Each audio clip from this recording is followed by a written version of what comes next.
I do that? Yes. Finally.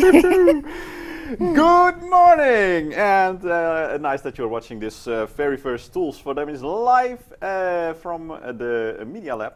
And should we say who we are? Yeah, that would be nice. My name is Marloes, and this is Danny. Yes. And you will see us every block at the beginning of the block with a live stream, especially made for you guys. Well, I hope you like it. As long as we don't have any new technical problems, let's just go on.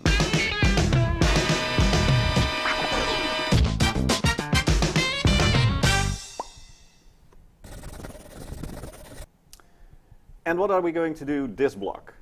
Yeah, this block at the beginning, of course, is the first block. And we start with Word. Oh, they didn't have Word yet? No. Okay. Next week they're going to have the first lesson, and then we'll finish immediately the first assignment for Word. And why are we starting with Word? Well, every block during your, the whole study every year, you have to make a lot of reports. Is it called reports? Yeah. Yeah, something like that. And you have to type a lot of text. So it's not all about design and making videos. We're also going to do that, but you also have to do some research on things and make a nice report of that. And you have to set up the report following an SCMI standard document. And the standard document says things about how your document should look like. So it should have a cover, it should have an automatically generated a table of contents. It should have automatic page numbering and automatic header numbering and header styles. So every time you have a chapter title or a paragraph title, then you can set up the style for that, and then with just one click, it will apply the style to that, and it will save you a lot of time when making a document. Yeah, so in the end of the assignment, you immediately have a structured document which you can use over and over again throughout the 4 years you'll be studying. Exactly. Shall we take a look at the student guide? Yeah, good idea. The student guide. Because every block we also made a wonderful student guide for you guys. Hopefully you already did some research on Blackboard. Because in the student guide is everything basically you need to know about the assignments, about the rubric, about the grading, about how to get Adobe, for example. Mm-hmm. So let's scroll through it. So in the beginning we have our automatically content. We do that too. So you see, it has the numbering, it has the titles, and these are the paragraphs, and then it will automatically put a number behind it. And in the Word lesson, we will explain it to you. But you can see that our document is also set up by that same standard. Yeah, so in the beginning we have the README and Let's Go, so the frequently asked questions. So what are we going to do here? I'm not experienced, how can I make this assignment? So a lot of questions we saw over the years that we already have some answers to in the beginning. So that's the frequently asked questions. Of course, Adobe Creative Cloud. We're going to work with Adobe every block, and it's really necessary to buy a subscription or a license for the Adobe Cloud. Because this block we're going to work with Adobe Illustrator, and next block we're going to work with Photoshop and Lightroom. Mm-hmm. So please read this part of the student guide carefully, because this is like an instruction on how to buy the license. So you have to go to SurfSpot, because then you get a discount, which is very nice for students. So you go to SurfSpot, then you can enter, if you're first going to log in, you can search for the Hans Hogeschool. Somewhere. GH, there it is. Yes. Well, I already logged in sometime because I already bought it, but you can search for Adobe Creative Cloud, or maybe it already works if I just put in Creative Cloud. Yeah, and then you have the student version. It costs around 130 euros, so that's a lot of money. But the thing is that if you're buying this yourself, it costs you 60 euros a month, and this is for a whole year. Yeah. So you essentially get 10 months for free. So that's a nice deal, but it only works if you buy it through SurfSpot. So this is very easy to do. So you can just buy it. You can put it in your shopping basket. But one thing is really important, that you insert your Hanze email. Because then afterwards you can, because, still early for me. When you go to Adobe, because then you have to create an account, also fill in your email account, because they're both linked to each other. So the subscription is linked to your email address, and it's really wise to do that on your Hanze school email, because you're a student and you get discount. Yeah. There's just one thing to remember. Once you have installed the Creative Cloud, so there's instructions for that, and then it will download. You will download the Adobe Creative Cloud desktop app. Can I show my screen for a while? Then I will show them the desktop app.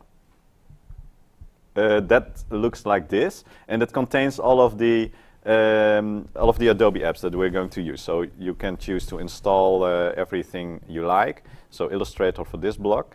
But the thing is, if you log in, well, I won't sign off. But if you log in, you have the choice between a corporate account, something like that, and a personal account. And you always have to choose personal account, even if you use your Hanze email address. Because the other option is just for when you're working on the computers at school. Then we have a university account for you, which you can use for free. So if you're really poor, then you can work at the computers for school. But there's no guarantee that they are free. So it's very wise to also have an account yourself.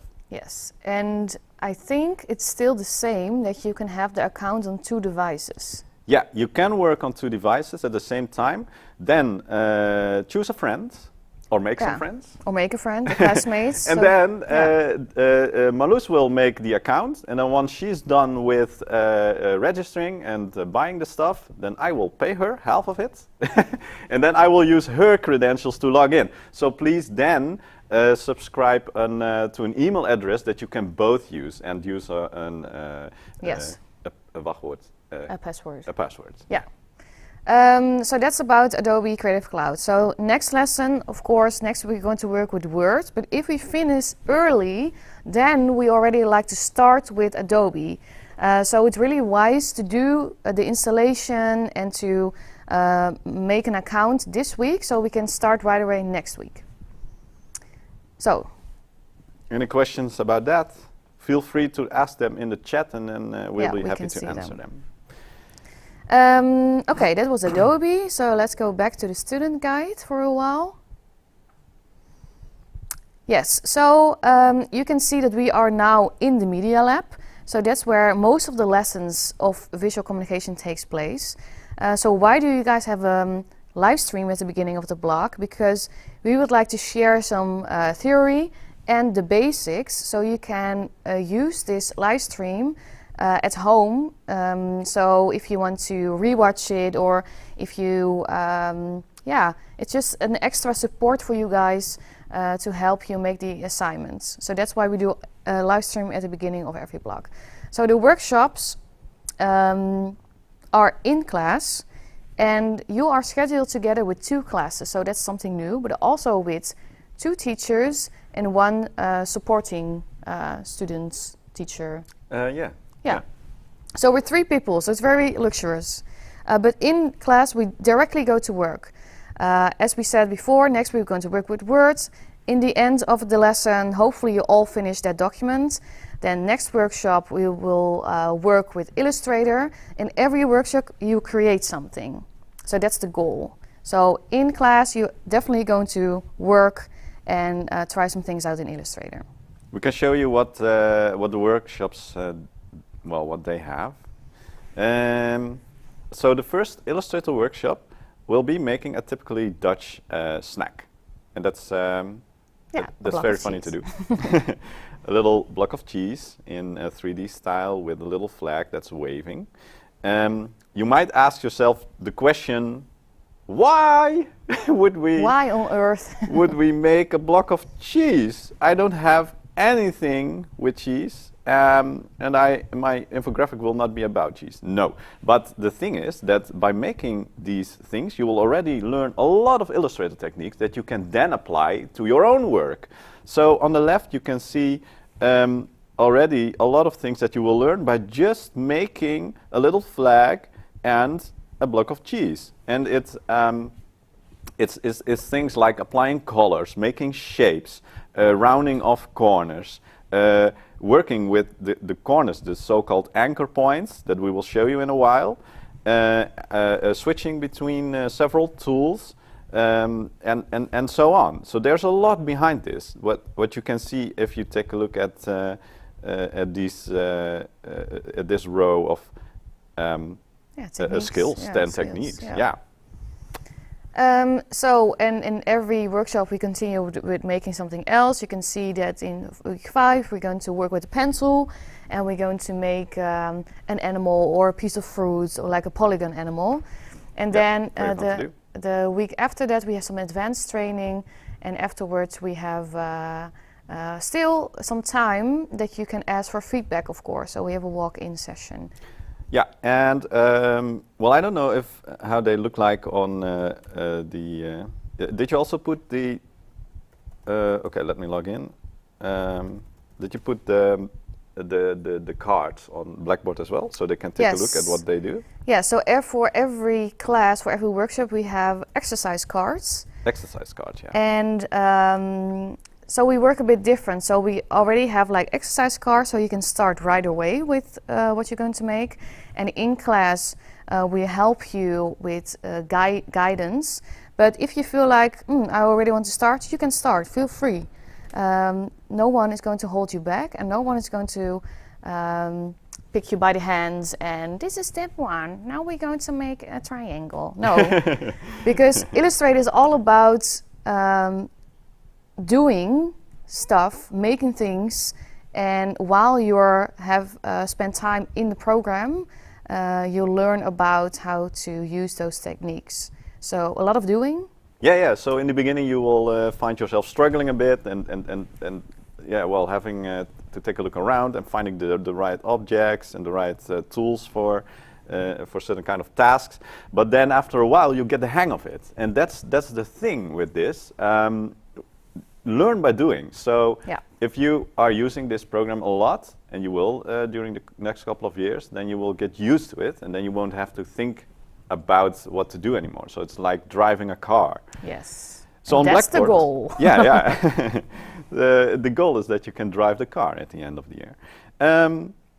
So on Blackboard, you can see the several exercise cards that we have for you. So you can see the steps. There's some tips on there as well, what you can do. There's well, just take a look at them. They're very easy in usage, and then after that, after each, they go up a level each with each exercise card. Yeah. And the first 2 exercise cards we are going to do in a live stream as well. So if you're struggling, if you want to throw out your laptop out of the window, we're here for you. You can rewatch this live stream. Yeah. Okay, now on to the assignments, because every block, most of the time, we have 2 assignments. And one assignment, of course, is the Word report, so the structured report. And the second one is an infographic. And today we are going to talk about a bit of theory about what is an infographic and how can you visualize text. And the Word assignment is conditional for your grade. So eventually you get a grade. If you scroll to the rubric. Oh, yeah, there's a checklist, so you can see if you have everything that's needed in an infographic. There's some rules for that, and some. This is our YouTube channel with other tutorials as well. And here is the grading. Yeah, so you can already see hand in a standard Word document containing the following.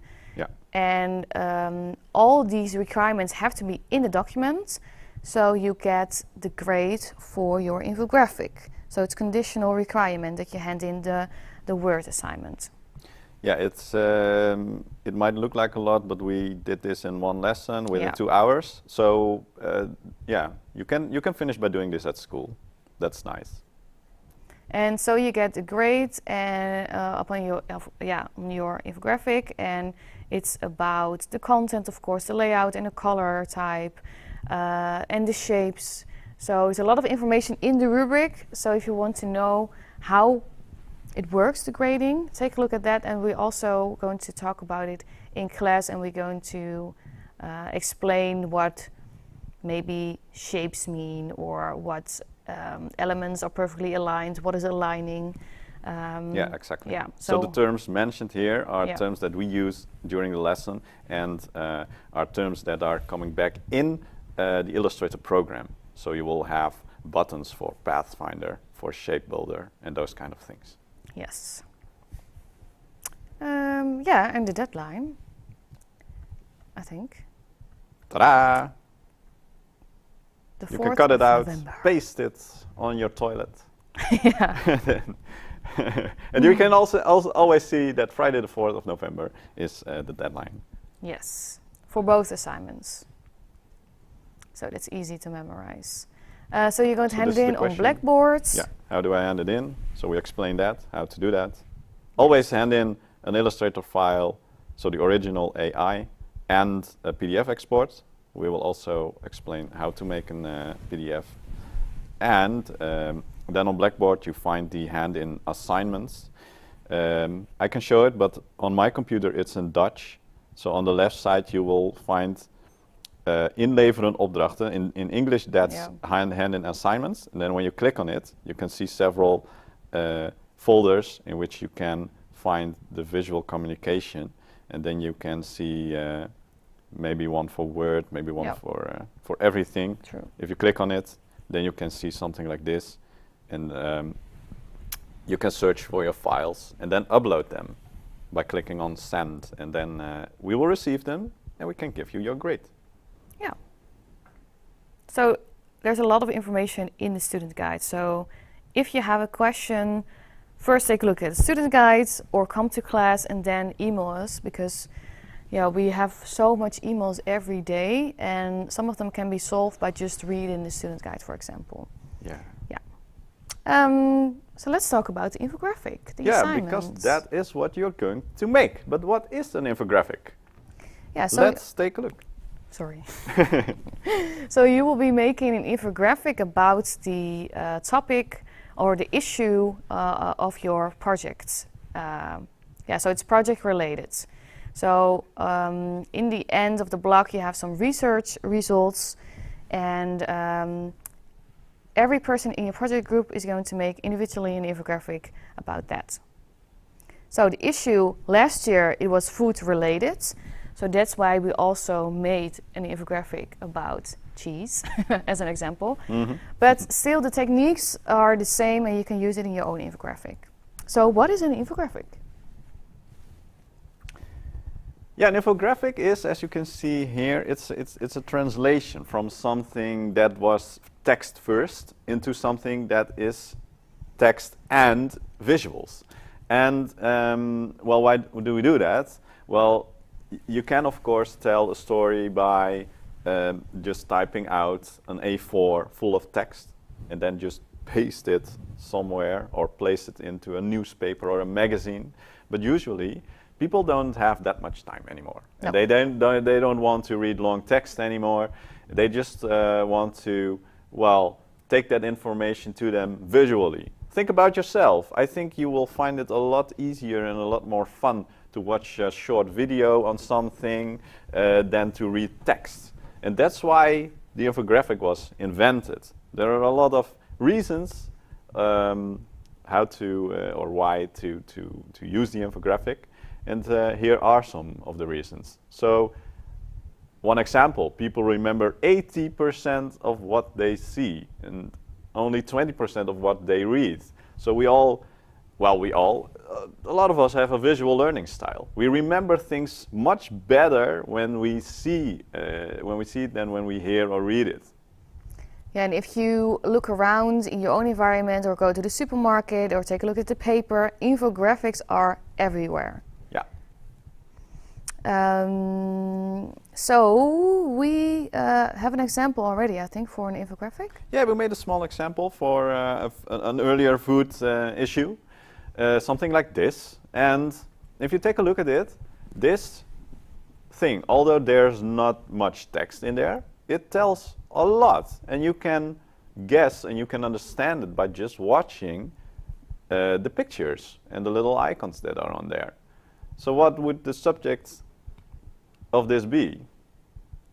Well, you can immediately see that this is a comparison infographic between the broiler chicken and the farm chicken, and well, how many days they live before they are dead.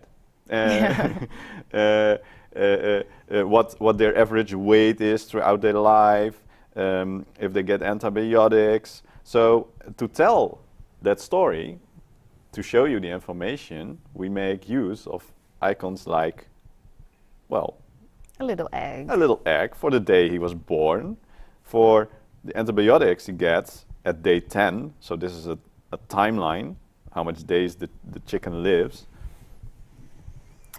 And it's a syringe. Yeah. This weight for his weight. A small drumstick. Yes, the drumstick in English as well. A piece of chicken for when he's dead. So you can translate the stories into the visuals. So that's what an infographic is all about. Yeah, and especially you can also see that those colors work because you can immediately see the comparison between the green, so that's the farm chicken, that's and the good thing. Yeah, and the broiler chicken, which is red. And red is bad. Yeah. And then in the end, an infographic always contains an eye catcher, so the little chicken. Yeah. And that's because we can then immediately see what this infographic is about. Yeah. Very important. And most of the time also a call to action. So what's the goal of the infographic? What do you want to achieve? And of course a title and an introduction text. So these are all things that should be in your infographic as well, and they're also in the checklist on Blackboard. Yeah, so in the student guide you saw the checklist, and then if you have it, then you probably can check every box and see that it's in here as well. Yeah, so to illustrate how you can visualize text, we came up with a case. And it's about cheese. Yeah, it's about this small block of cheese. So what did we do? We searched the internet for some background information on the subject, and it's well half an A4 as in size, I think. Yeah.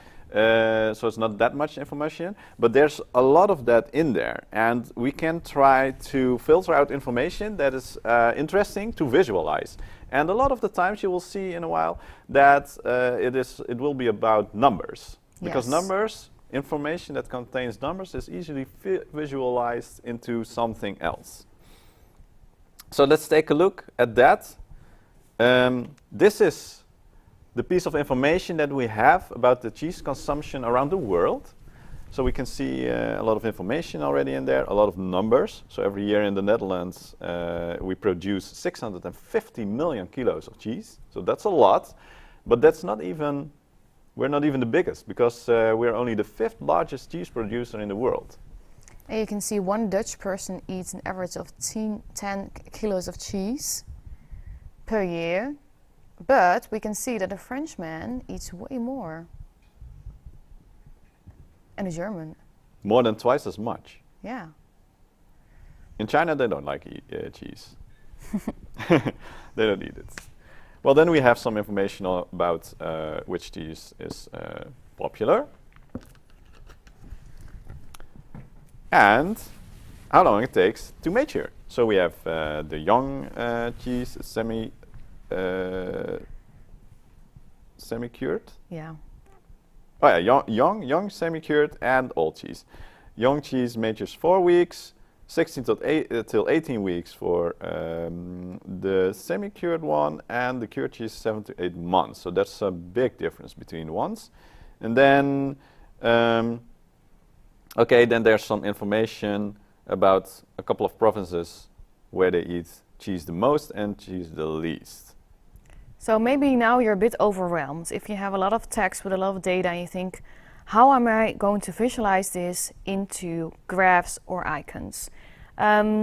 So there is also a really smart thing to look at, because an infographic consists of different kind of elements, or you have different kind of infographics as well. So if you take a look at the next slide, you can see that you have 7 basic forms of an infographic. Yeah, and the first one, every infographic that you have is, well, based on one of these basic forms. And a lot of infographics also contain several of these, well, more than one of these forms to combine and then make one bigger infographic with it. For instance, if we want to know who the farmer was who made the cheese, we could make a profile of this farmer. Then we choose the profile. Then we have a picture of him or a drawing, and we can put in all kinds of information, maybe how old he is, what he does daily, what he likes, what his favorite cheese is. So those kind of things you can put into a profile. Then we have a timeline. And if I remember well, we already had some information about time, because we saw some things about how long it takes a cheese to cure. Yeah. So we could make use of a timeline to show it. And then we have a graph, so how much is it? And we already saw some data as well that can be visualized into a graph. So how much cheese do the Dutch eat in comparison to the other countries? And are we then the king of cheese? And then a map. We also talked about the provinces in the Netherlands. In which province do they eat cheese the most? We could visualize that into a map. Yeah. Well, we don't have anything on the process, but we could, of course, make an infographic on how cheese is made. Then we can choose one of these 3 basic forms and then visualize it. And the trick is then because this is only a basic form of it, the fun thing with infographics is to make it in the style of your subject. So in our infographic, as you will see in a while, everything is about cheese. So we choose colors, we make graphs into cheese-like forms and those kind of things.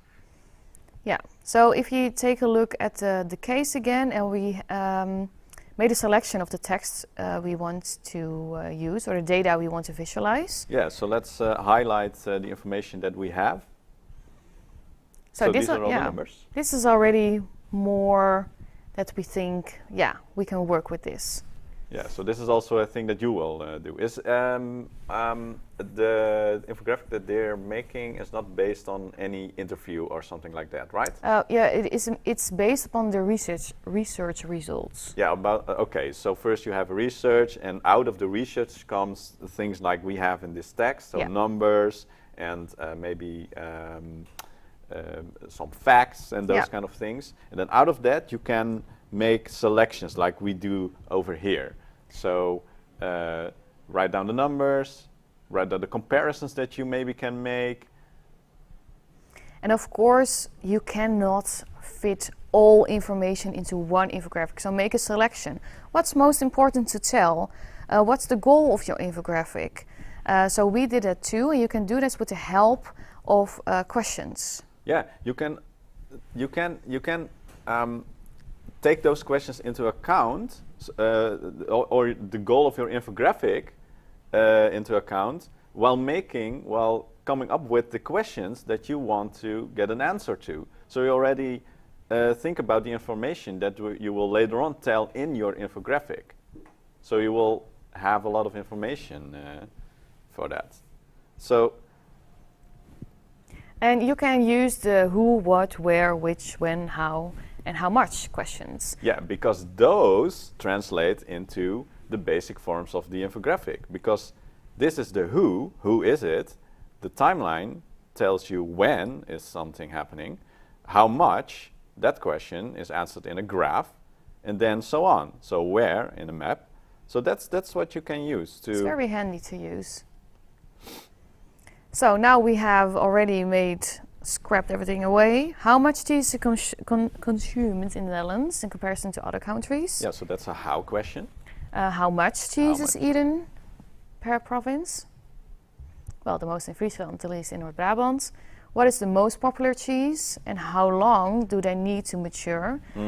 And how much cheese is produced in the Netherlands? So with some questions you can see you can combine them in your visualization. So especially in what's the most popular cheese and how long do they need to mature?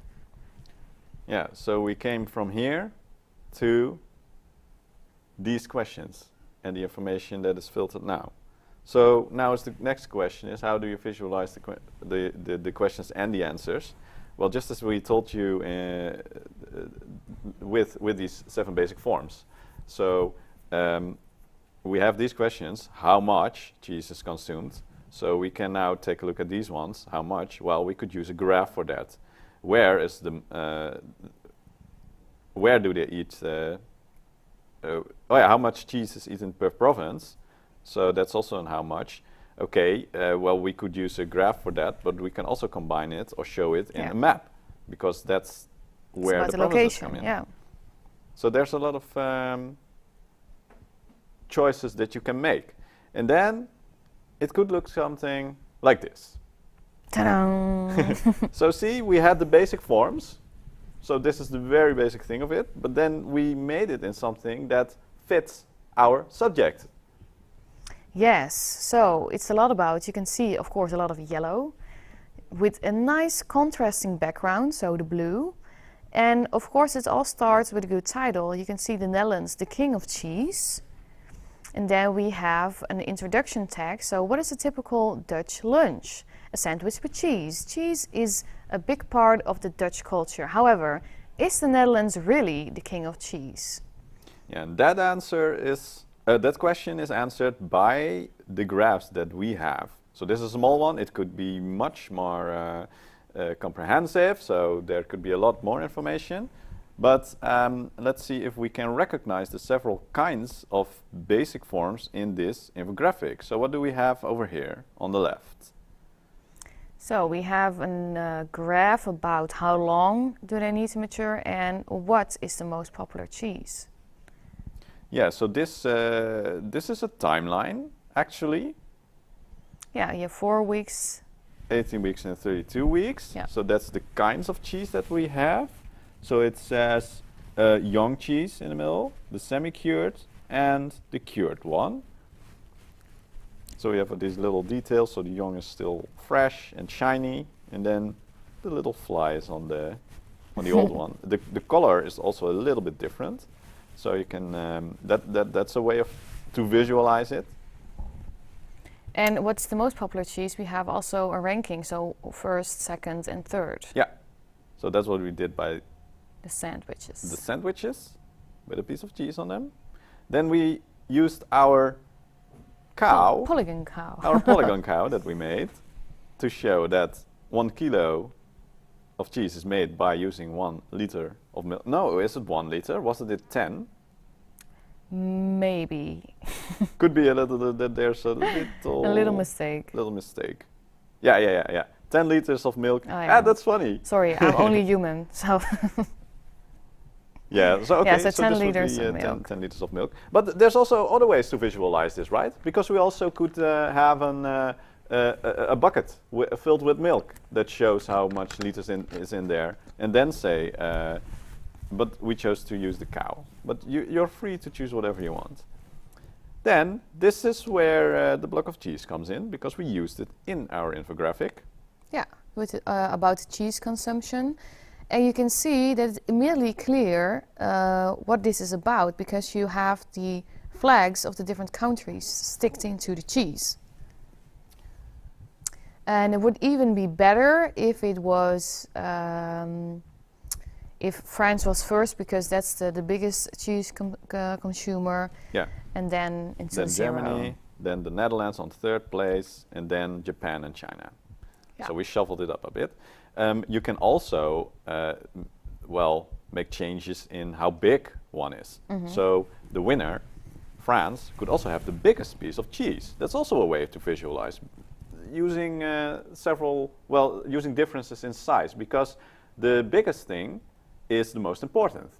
Yes, and you can see that as well in the map of the Netherlands in the form of cheese, that you can see that the flag of Friesland is way bigger than the flag of Brabant. Yeah, so if we would have filled this in with all provinces, then Friesland would have the biggest flag, and then all the way a little bit smaller until we come to the number 12 of cheese eaters, Brabant. So that's how you can do that. Yeah, and you have also some little facts there above the map. So cheese production of the Netherlands is 650 million kilo. Yeah, so almost every information that we had over here, and that's difficult to remember, we put into this infographic, and now it's much easier to remember because now it's visualized. Yes. And you can see again we have a title, so the Netherlands is the king of cheese. So never name your infographic because that doesn't tell anything about the subject of your infographic. So That's we an have important thing. Yeah, so we have the Netherlands king of cheese. We have an introduction text, which asks the question which will be answered in the infographic. And then we have the eye catcher. So we chose to make the map the biggest element in the infographic, so that's the eye catcher. And it also visualizes immediately what the subject is of the infographic. That's why we chose to put in a cheese texture in the map of the Netherlands.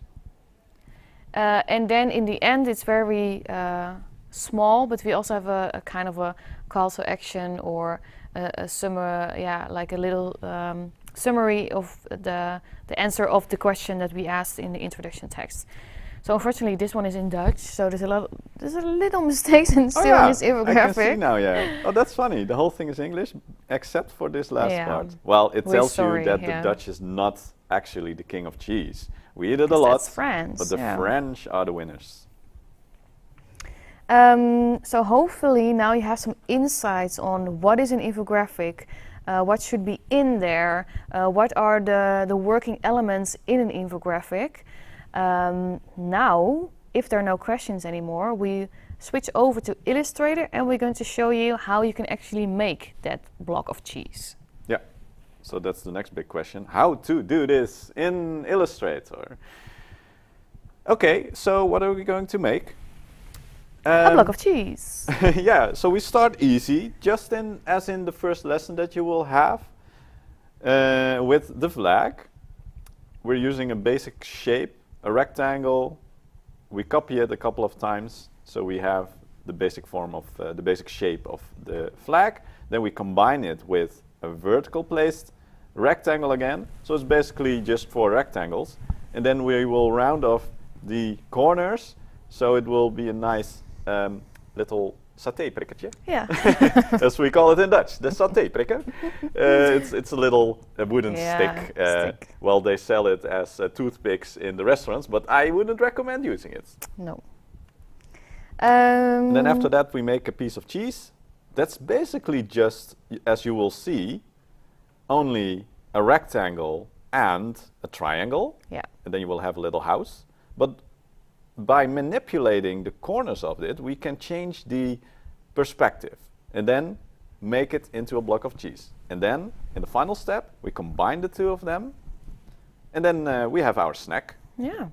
So let's start first with the flag. So let's make, let's start up my Illustrator.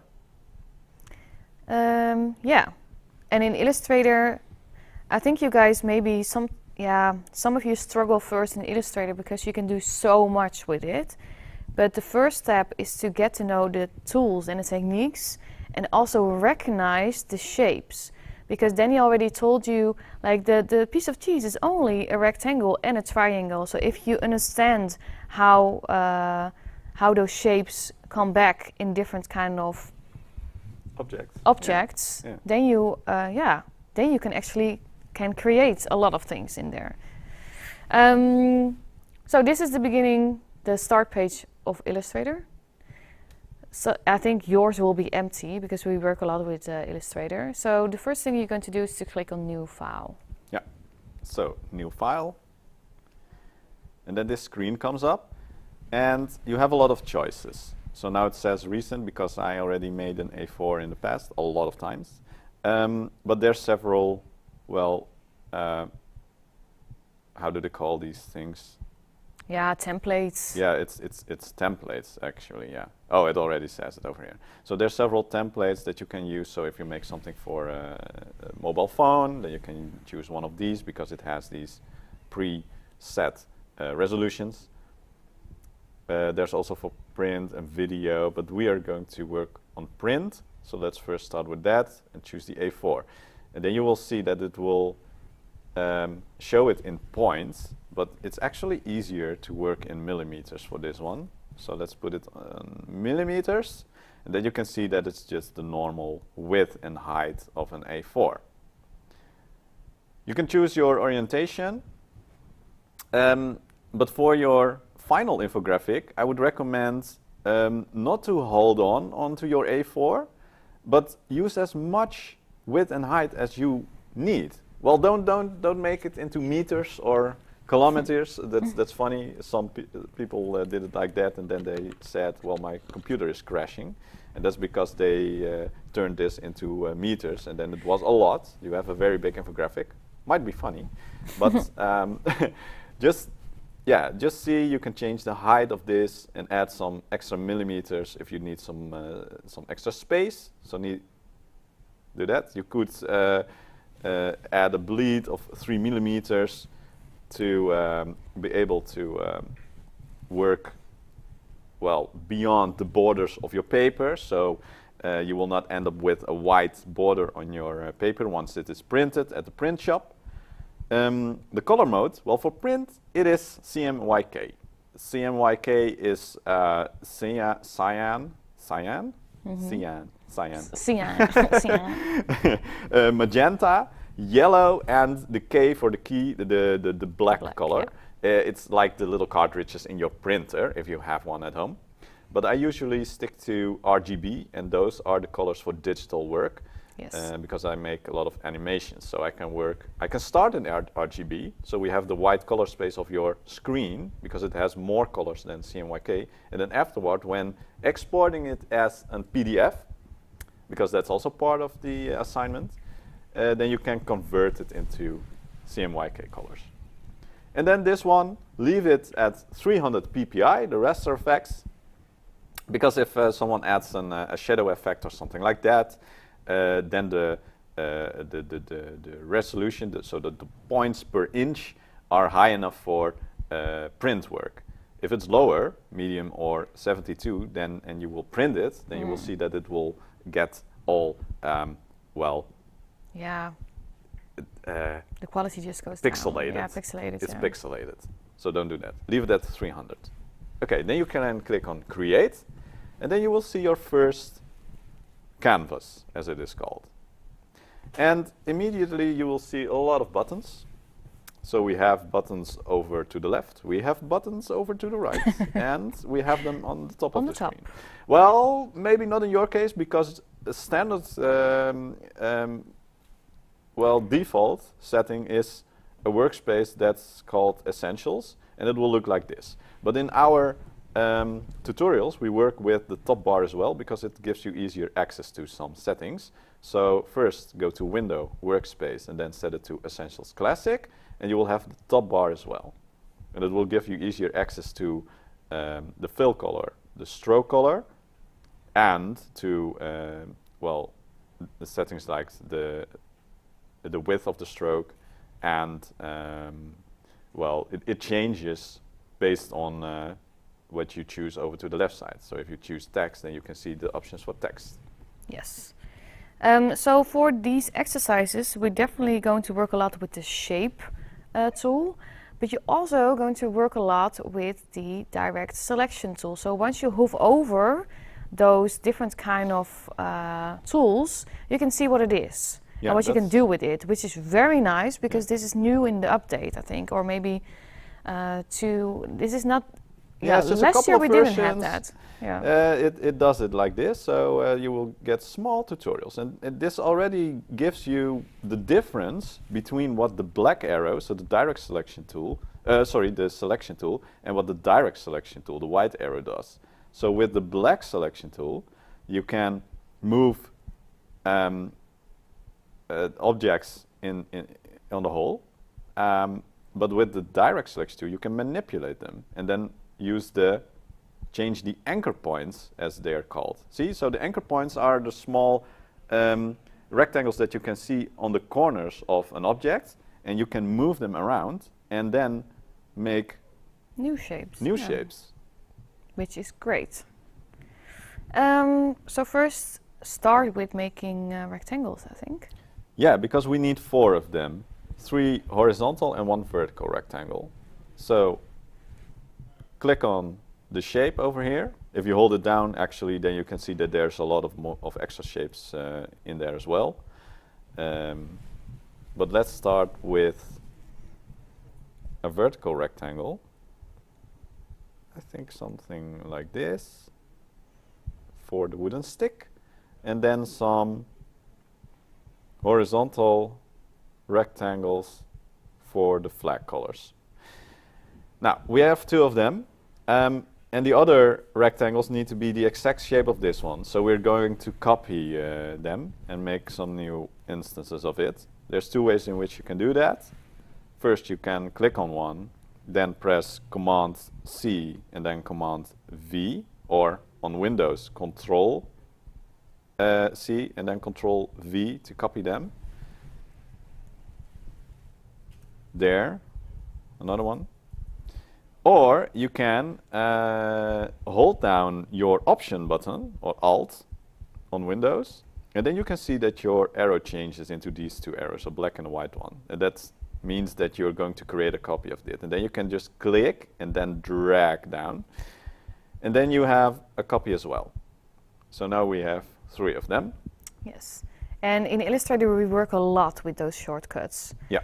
And first, maybe it takes you a lot of time, but once you get the hang of it and use those shortcuts, it's very easy to duplicate, to delete, to go back to another tool. You can see what button to use. It's next to it. Yeah, so V. Selection tool shows you that it's the V, and the direct selection tool is the A.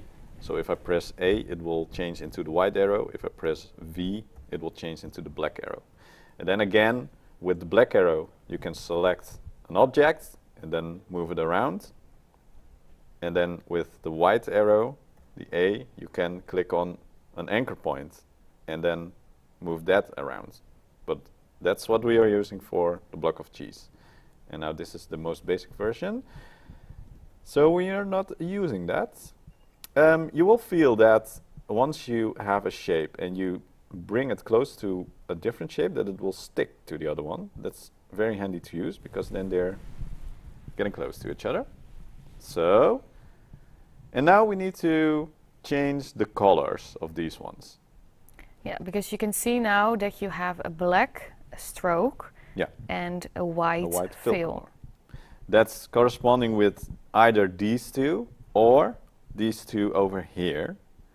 There's a small arrow over here, and that means that you can swap the fill and the stroke color. See? And you can change them by either double clicking on the fill color, then you will see the color picker. Then you can choose a basic color over here with this slider, and then a more precise color over here. Well, with this one, I'm not sure if I can come close to the original color of the Dutch flag. That's why we also have an RGB color code over here. And you can also, SMIC works with percentages. So if you know the percentages of a certain kind of color, you can fill them in over here. But we have found the official colors of the Dutch flag on one of the government sites, so we're going to use that. So let's take a look at the PowerPoint. The only thing is you cannot select it. Yeah, I will remember it for you. Okay, so I will fill it in. Wait. AE1C28. Yeah. I think I can remember that. AE1C28. AE1 C28. 28. That might be red then.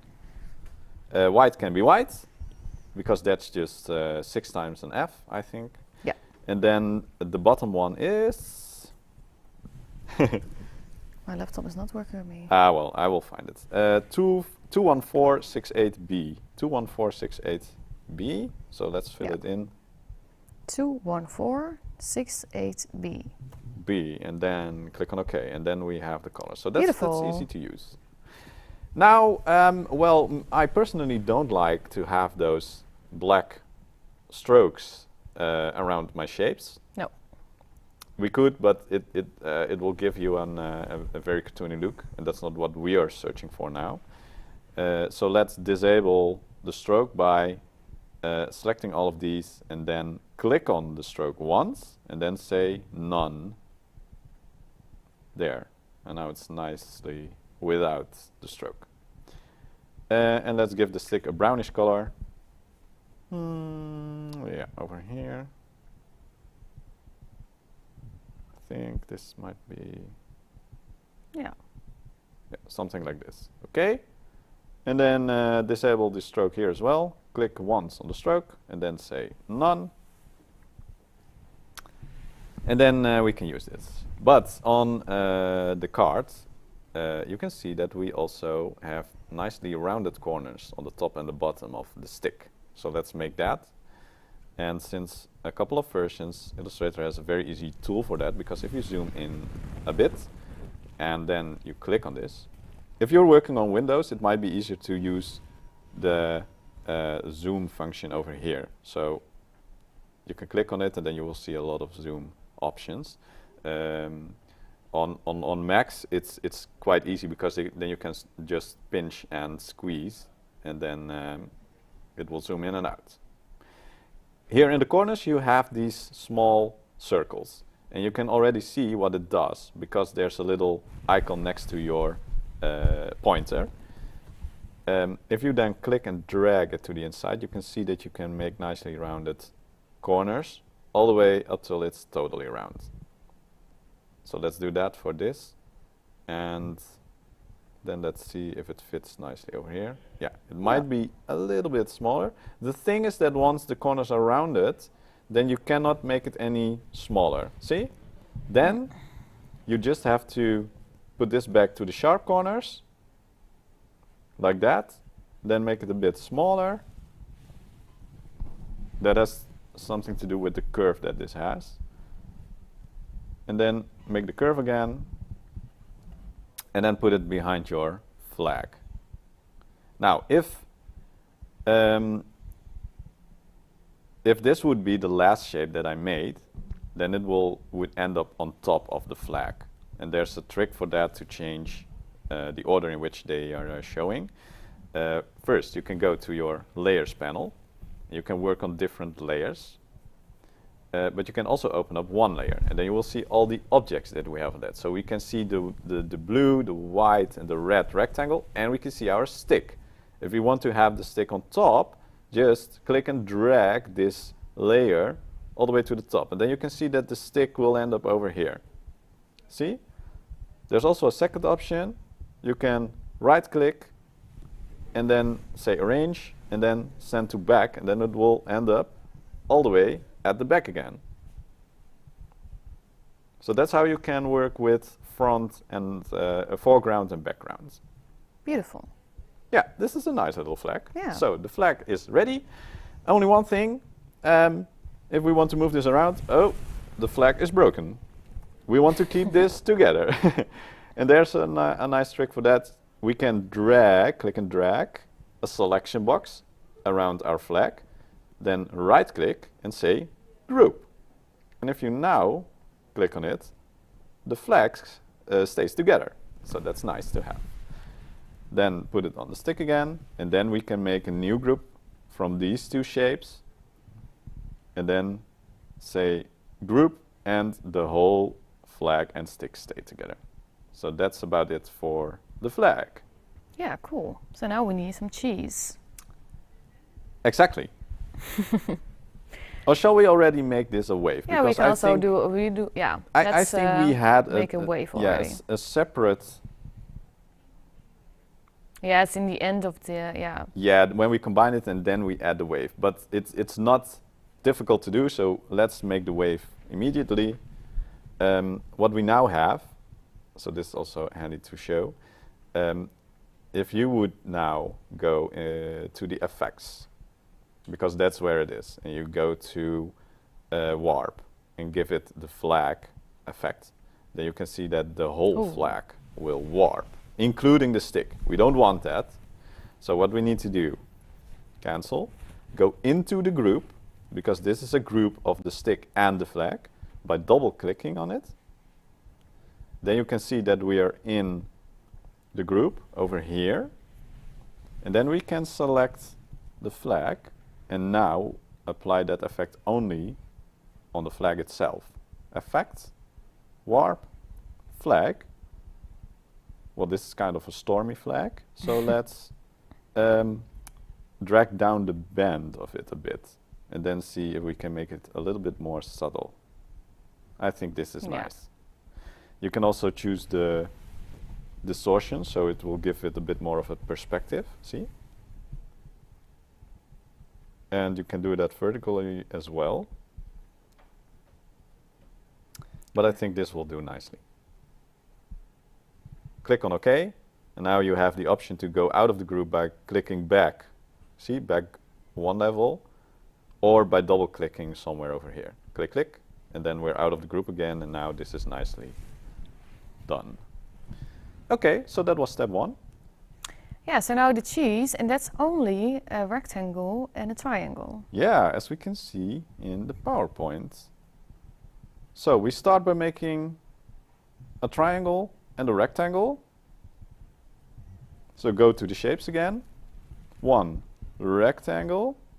We will change it of color in a while. And a triangle. But where is the triangle?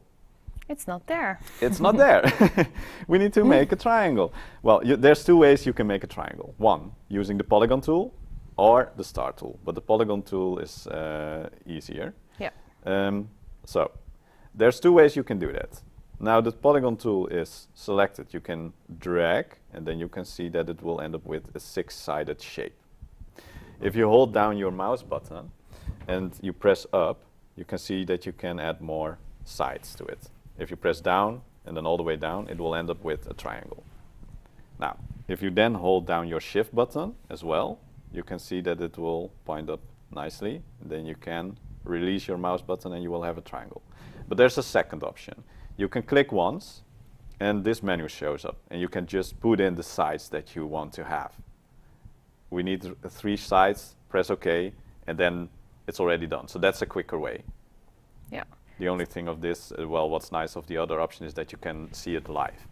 So we show those different options because it's not one way to create things or to do things in Illustrator. That's why we like to show the most efficient ways, but if you find another way yourself, sure, no problem. Of course, and feel free to share it with us and your classmates. We will always be happy to learn new things as well. Yeah. Okay, we need to resize this triangle, so it will end up a little bit more over here. But you can already see what's happening. It's resizing, and so it's not the original triangle anymore. If you want to prevent that, and we recommend it, hold down your shift. Again, shift is your best friend in this way, because you can see that it will not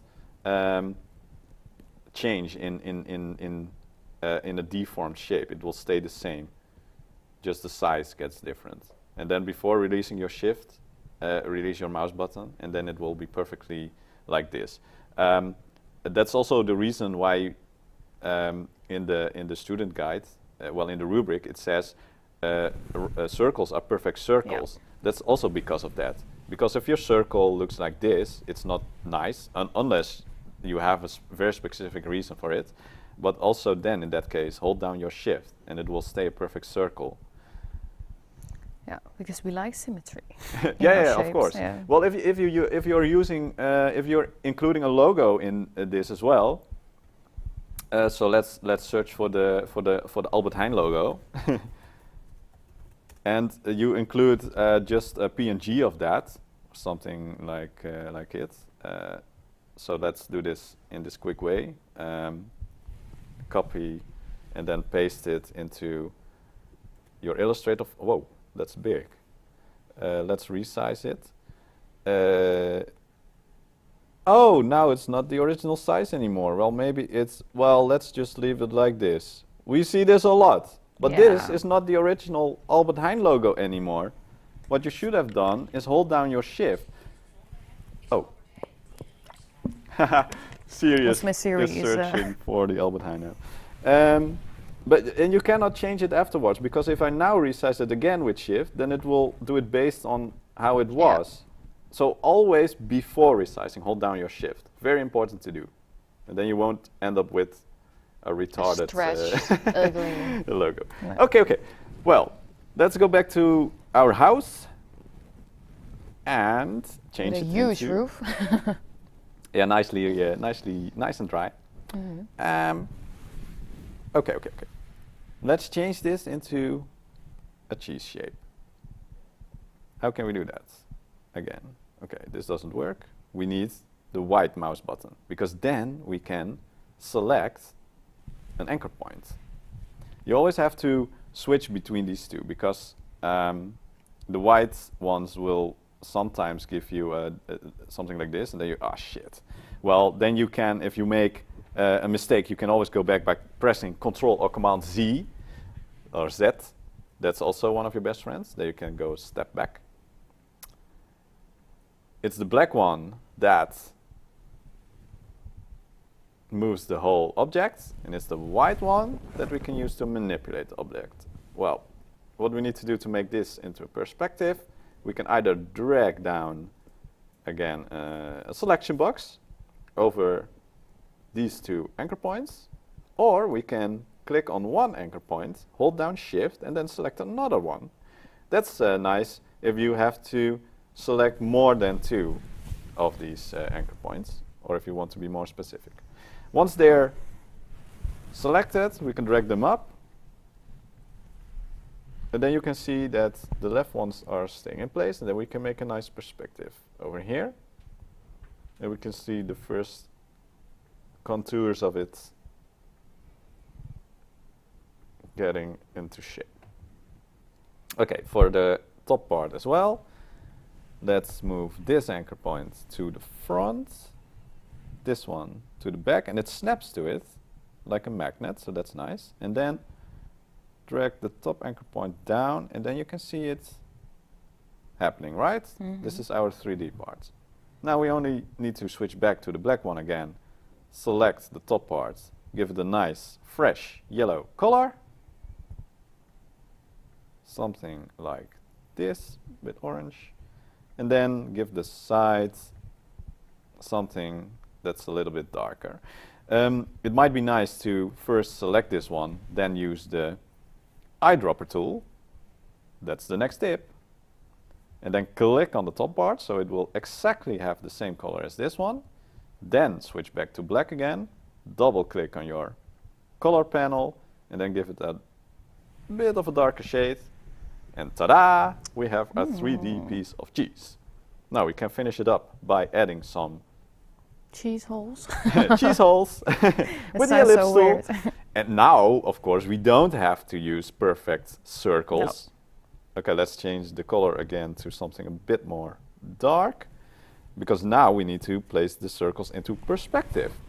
Because if we would just put it like this one, then it's a bit on the flat side. So we need to give it something like this.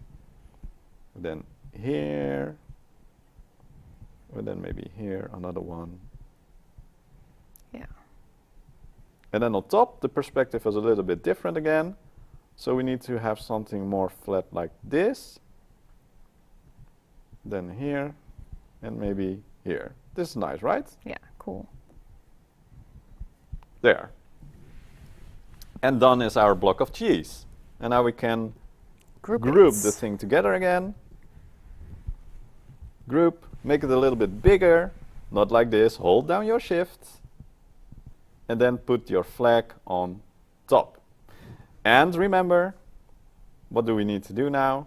Bring it forward. Right click, arrange and bring to front, and then your flag is nicely on top of your piece of cheese. Ta-da! Beautiful.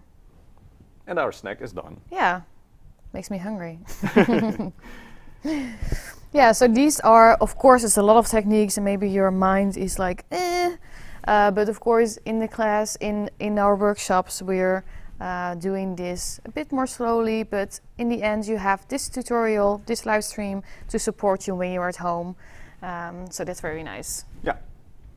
Any questions so far? Then these are your very first steps in Illustrator. Try it out for yourself, either at home or in class. And yeah, just have a lot of fun with it, because it's a very, very fun program to work with once you get the hang of it. And you will do by learning by doing. Yeah, and see you at Hanse. Bye. Bye.